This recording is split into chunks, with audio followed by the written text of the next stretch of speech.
Hello friends, welcome to Bangera's cooking channel. ಇವತ್ತಿನ recipe ಮರ್ವಾಯಿ ಸುಕ್ಕ ಮಾಡ್ತಾ ಇದ್ದೇನೆ ನಾನು. ತುಂಬ ಟೇಸ್ಟ್ ಆಗ್ತದೆ ಫ್ರೆಂಡ್ಸ್. ಮರ್ವಾಯಿ ಸುಕ್ಕದ ರೆಸಿಪಿ ಆಲ್ರೆಡಿ ನಾನು ನನ್ನ ಚಾನಲ್ನಲ್ಲಿ ಹಾಕಿದ್ದೇನೆ ಒಮ್ಮೆ. ಆದರೆ ಇವತ್ತು ಸ್ವಲ್ಪ ಬೇರೆ ರೀತಿಯಲ್ಲಿ ತೋರಿಸ್ತಾ ಇದ್ದೇನೆ. ಸ್ವಲ್ಪ ಗಸಿ ಗಸಿಯಾಗಿ ತುಂಬ ಟೇಸ್ಟ್ ಆಗ್ತದೆ ಮರ್ವಾಯಿ ಸುಕ್ಕ. ಮಂಗಳೂರು ಶೈಲಿಯಲ್ಲಿ ಮರ್ವಾಯಿ ಸುಕ್ಕ ಹೇಗೆ ಮಾಡೋದಂತ ನೋಡುವ ಫ್ರೆಂಡ್ಸ್. ಗಂಜಿ ಊಟಕ್ಕೆಲ್ಲ ತುಂಬ ಒಳ್ಳೆಯದಾಗ್ತದೆ. ಎಷ್ಟು ಬೇಕಾದರೂ ಊಟ ಮಾಡ್ಬೋದು ಇಂಥ ಮರ್ವಾಯಿ ಸುಕ್ಕ ಇದ್ದರೆ. ಇದನ್ನು ಹೇಗೆ ಮಾಡೋದು ಅಂತ ನೋಡುವ ಫ್ರೆಂಡ್ಸ್. ನನ್ನ ಚಾನಲನ್ನು ಸಬ್ಸ್ಕ್ರೈಬ್ ಮಾಡಿ ನೋಡ್ತಿದ್ರೆ ಸಬ್ಸ್ಕ್ರೈಬ್ ಮಾಡಿ ಫ್ರೆಂಡ್ಸ್. ಲೈಕ್ ಮಾಡಿ, ಶೇರ್ ಮಾಡಿ, ವಿಡಿಯೋವನ್ನು ಪೂರ್ತಿಯಾಗಿ ಸ್ಕಿಪ್ ಮಾಡದೆ ನೋಡಿ ಫ್ರೆಂಡ್ಸ್. ನೋಡಿ, ಮರವಯನ್ನು ಕ್ಲೀನ್ ಮಾಡಿ ಎಲ್ಲ ಇಟ್ಟಿದ್ದೇನೆ ನಾನು. ಚೆನ್ನಾಗಿ ಕ್ಲೀನ್ ಮಾಡಿ ಇಟ್ಟಿದ್ದೇನೆ. ಇದಕ್ಕೆ ನೀರು ಸ್ವಲ್ಪ ಹಾಕಬೇಕು, ತುಂಬ ಹಾಕಬೇಡಿ, ನೀರು ಸ್ವಲ್ಪ. ಮತ್ತು ರುಚಿಗೆ ಉಪ್ಪು ಕೂಡ ಹಾಗೆ ಮರವೆಯಲ್ಲಿ ಇರ್ತದೆ ಉಪ್ಪು. ಸ್ವಲ್ಪ ಉಪ್ಪು ಹಾಕಿ ಬೇಯಲಿಕ್ಕೆ ಇಟ್ಟಿದ್ದೇನೆ. ಇದು ಚೆನ್ನಾಗಿ ಬೇಯಬೇಕು. ನೋಡಿ, ಬೆಂದಾದ ಮೇಲೆ ಇದು ಈ ಥರ ನೋಡಿ ಓಪನ್ ಆಗಿ ಬರ್ತದೆ, ಬಿಟ್ಟು ಬರ್ತದೆ ನೋಡಿ, ಚೆನ್ನಾಗಿ ಬೆಂದಿದೆ. ಈಗ ಇನ್ನೊಂದು ನಾನು ಫ್ರೈಯಿಂಗ್ ಪ್ಯಾನಲ್ಲಿ ಒಂದು 20-25 ಬ್ಯಾಡಗಿ ಮೆಣಸು, ಒಂದು 2 ಟೇಬಲ್ ಸ್ಪೂನ್ನಷ್ಟು ಇದು ಕೊತ್ತಂಬರಿ, ಒಂದು 1/4 ಸ್ಪೂನ್ನಷ್ಟು ಮೆಂತೆ ಎಲ್ಲ ರೋಸ್ಟ್ ಮಾಡ್ತಾ ಇದ್ದೇನೆ. ಚೆನ್ನಾಗಿ ರೋಸ್ಟ್ ಮಾಡಿಕೊಳ್ಬೇಕು. ಮತ್ತು ಒಂದು ಟೀ ಸ್ಪೂನ್ನಷ್ಟು ಪೆಪ್ಪರ್ ಹಾಕೋದ್ರಿಂದ ಪೆಪ್ಪರ್ ಫ್ಲೇವರ್ ತುಂಬ ಚೆನ್ನಾಗಿ ಬರ್ತದೆ. ಪೆಪ್ಪರ್ ಸ್ವಲ್ಪ ಹಾಕಬೇಕು. ಚೆನ್ನಾಗಿ ರೋಸ್ಟ್ ಮಾಡಬೇಕು. ಸ್ವಲ್ಪ ಎಣ್ಣೆ ಹಾಕಿ ರೋಸ್ಟ್ ಮಾಡಿದರೆ ಬೇಗ ಫ್ರೈ ಆಗ್ತದೆ. ಚೆನ್ನಾಗಿ ರೋಸ್ಟ್ ಮಾಡ್ತಾ ಇದ್ದೇನೆ ನೋಡಿ. ಈಗ ಗ್ಯಾಸ್ ಆಫ್ ಮಾಡಿದ್ದೇನೆ. ಆಫ್ ಮಾಡಿದ ಮೇಲೆ ನೋಡಿ, ಒಂದು ನೀರುಳ್ಳಿ ಮತ್ತು 1 ಟೇಬಲ್ ಸ್ಪೂನ್ನಷ್ಟು ಜೀರಿಗೆ ಮತ್ತು ಒಂದು ಸಣ್ಣ ಲಿಂಬೆ ಗಾತ್ರದಷ್ಟು ಹುಳಿ ಮತ್ತು ಒಂದು 7-8 ಎಸಳು ಬೆಳ್ಳುಳ್ಳಿ ಮತ್ತು ಸ್ವಲ್ಪ ಅರಿಶಿಣದ ಪುಡಿ ಕೂಡ ಹಾಕಿ ಒಮ್ಮೆ ಮಿಕ್ಸಿಯಲ್ಲಿ ಹಾಕ್ತಾ ಇದ್ದೇನೆ ನಾನು. ಗ್ರೈಂಡ್ ಮಾಡಿ ಪೌಡ್ರ್ ಮಾಡಿಕೊಂಡೆ.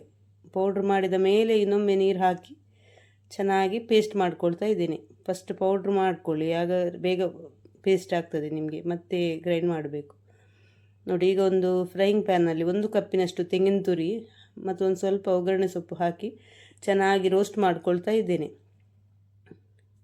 ಇದು ಚೆನ್ನಾಗಿ ರೋಸ್ಟ್ ಆಗಬೇಕು. ತೆಂಗಿನ ತುರಿ 1 ಕಪ್ ತೆಂಗಿನ ತುರಿಯನ್ನು ನಾನು ರೋಸ್ಟ್ ಮಾಡ್ತಾ ಇದ್ದೀನಿ. ನಾನು ಒಂದು ಇಡೀ ತೆಂಗಿನಕಾಯಿ ತೆಗೊಂಡಿದ್ದೇನೆ, ಆದರೆ ಅದರಲ್ಲಿ 1 ಕಪ್ಪಿನಷ್ಟು ಹುರ್ಕೊಳ್ತಾ ಇದ್ದೀನಿ. ಒಂದು ಸ್ವಲ್ಪ ತೆಂಗಿನಕಾಯಿ ಹುರ್ಕೊಂಡ್ರೆ ಆಯಿತು. ಉಳಿದದನ್ನು ನಾನು ಹಸಿಯೇ ಹಾಕ್ಕೊಳ್ತೇನೆ, ಲಾಸ್ಟಿಗೆ ಹುರ್ಕೊಳ್ಳೋದೇ ಹಾಕ್ತೇನೆ ನೋಡಿ. ಈಗ ಗ್ರೈಂಡ್ ಮಾಡಿದ ಮಸಾಲವನ್ನು ಮರವಾಯಿಗೆ ಹಾಕಿದ್ದೇನೆ ನಾನು ನೋಡಿ. ಹಾಕಿ ಚೆನ್ನಾಗಿ ಮಿಕ್ಸ್ ಮಾಡಿ ಇನ್ನೊಮ್ಮೆ ಕುದಿಸಬೇಕು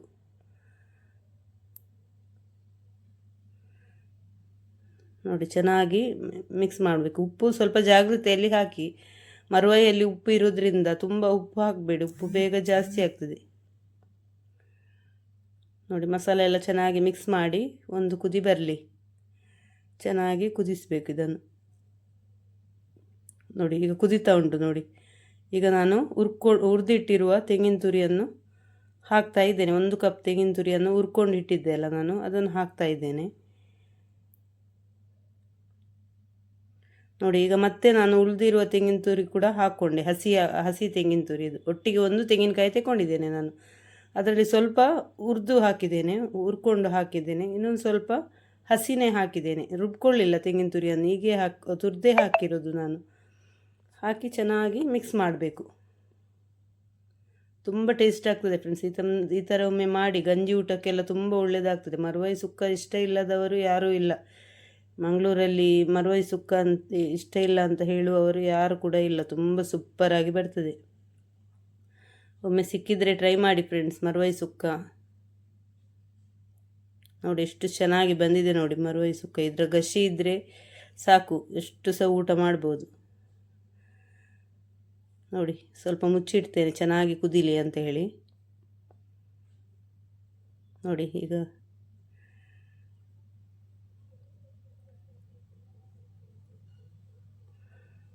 ಚೆನ್ನಾಗಿ ಕುದೀಲಿ ನೋಡಿ. ಕುದೀತಾ ಉಂಟು ನೋಡಿ.